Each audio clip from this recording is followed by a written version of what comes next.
விதிகள் இருக்குது. இப்போ நம்ம பொதுக்கூட்டத்தில் பேசுகிற மாதிரியோ கண்டன உரையில் பேசுகிற மாதிரியோ எல்லாம் பேசிட முடியாது, நினச்சதெல்லாம் பேசிட முடியாது. நீங்கள் சன் டிவி தானே, அதனால தான் அழுத்தமாக சொல்கிறேன். பேரவைக்கு விதி இருக்குது. இப்போ பேரவை விதி 55, அது சிறப்பு கவன ஈர்ப்பு தீர்மானம்.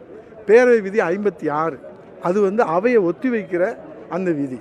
ஆனால் நம்ம ஒரு அரை மணி நேரத்துக்கு முன்பாக சபாநாயகருடைய கவனத்துக்கு கொண்டு போனால் அவர் அதை உடனே அனுமதித்து துறையினுடைய கவனத்திற்கோ அமைச்சருக்கோ முதலமைச்சருக்கோ கொண்டு சென்று அதை விவாதிக்கணும். முதல்ல கேள்வி நேரம் 1 மணி நேரம், அதற்கு பிறகு நேரமில்லா நேரம் 0 hours. அது சட்டசபை நடக்கிற போது தானே கேட்குறோம். இப்போ டெல்லிக்கு போகிறாரு, நாங்கள் நேரமில்லா நேரத்தில் விவாதிக்கணும்னு சொல்ல முடியுமா? அப்போ அவை நடக்கிற போது முக்கிய பிரச்சனை.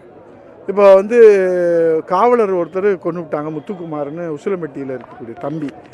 அப்போ அந்த குடும்பத்துக்கு ஒரு நிவாரணம் வேணும், இது தடுத்து நிறுத்தப்பட வேண்டும். அண்ணா பல்கலைக்கழகத்தில் அந்த எஃப்ஐஆர் லீக் அவுட் ஆகுது, டெக்னிக்கல் எரர்னு சொல்கிறாங்க. இப்போ கம்ப்ளைண்ட் கொடுக்குறதே இந்த மாதிரி பாலியல் வன்கொடுமையில் கம்ப்ளைண்ட் கொடுக்க முன் வர்றதே அரிதும் அரிது. அவங்க இது மாதிரி நடக்கக்கூடாதுன்றதுக்காக முன் கம்ப்ளைண்ட் கொடுக்குறாங்க. அப்போ அதை பாதுகாக்க வேண்டியது அரசு தானே. அவங்க என்ன சொல்கிறாங்க, நிற்கு அதுக்கு நாங்கள் அங்கே தான் சேவ் பண்ணி வச்சுருக்கோம், அவங்க லீக் அவுட் பண்ணிட்டாங்க அப்படின்னு ஒரு அந்த மடைமாற்றம் செய்கிறாங்களே தவிர, இப்போ அது மட்டும் இல்லை, அவர் சட்டசபையில் கொடுக்குற விளக்கம் இருக்குது பார்த்தீங்களா. இந்த காவல்துறை என்பது நாங்கள் இது வரைக்கும் நினச்சிக்கிட்டு இருக்கிறோம், குற்றத்தை தடுத்து நிறுத்தி அதை தாண்டி அங்கொன்றும் இங்கொன்றுமாக தவறு நடக்கிற போது அதற்கு தண்டனை பெற்று தர வேண்டும். இந்த இரண்டு கண்கள் இதுதான் தடுத்து நிறுத்தணும், ஃபஸ்ட்டு ப்ரியாரிட்டி. அதை தாண்டி ப்ரொஃபஷனல் கிரிமினல்ஸ்லாம் இருப்பாங்கள்ல, தொழில் குற்றவாளிகள், அவர்களெல்லாம் செய்கிற போது அதுக்கு தண்டனை வாங்கி தரணும்.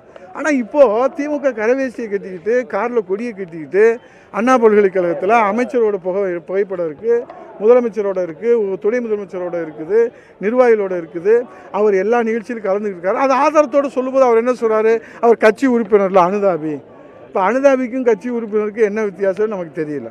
அப்போ இதை நியாயப்படுத்துகிற போது தான் இந்த குற்றங்கள் அதிகரிக்குது. இதை இரும்பு கரம் கொண்டு அடக்கணும். ஏன்னா பெண்களை தெய்வமாக மதிக்கிற இனம் நம்முடைய தமிழ் இனம். இப்போ உங்களுக்கு ஒன்று சொல்கிறேன், 2011 திமுக ஆட்சி வீட்டுக்கு போச்சு. அதுக்கு என்ன காரணம்னா மின்தடை, அளவு கடந்து மின்தடை ஏற்பட்டுச்சு, அந்த ஆட்சி வீட்டுக்கு போயிடுச்சு. இப்போ 2026 திமுக ஆட்சி வீட்டுக்கு போக போகுது. அதுக்கு என்ன காரணம்னா அளவு கடந்த சட்ட ஒழுங்கு பிரச்சனை. ஆகவே அவர் வீட்டுக்கு போயிடுவார். அதை ஏதாவது முட்டு கொடுக்கலாமான்னு டெல்லிக்கு போகிறாரு. அது வந்தால் தான் நமக்கு தெரியும். 25% கல்வி உரிமை, கட்டாய கல்வி உரிமை இது வரைக்கும் அறிவிப்பு வரல, ஸ்கூல் திறக்க போகுது, இதை பற்றி உங்களோட கருத்து? அதுக்கு தானே அவர் போயிருக்காரு, நிதி ஆயோக்கில் போயிருக்காரு, வழக்கு தொடுக்கிறோன்னு சொல்லியிருக்கிறாரு. அவரால் முடியலன்னா விளைவிக்கிற சொல்லுங்கள், எங்கள் எடப்பாடியார் முதலமைச்சராக வாங்கி கொடுப்பாரு. துணைவேந்தர் நியமனத்தில் இடைக்கால தடை வாங்கிக்கிறாங்களா?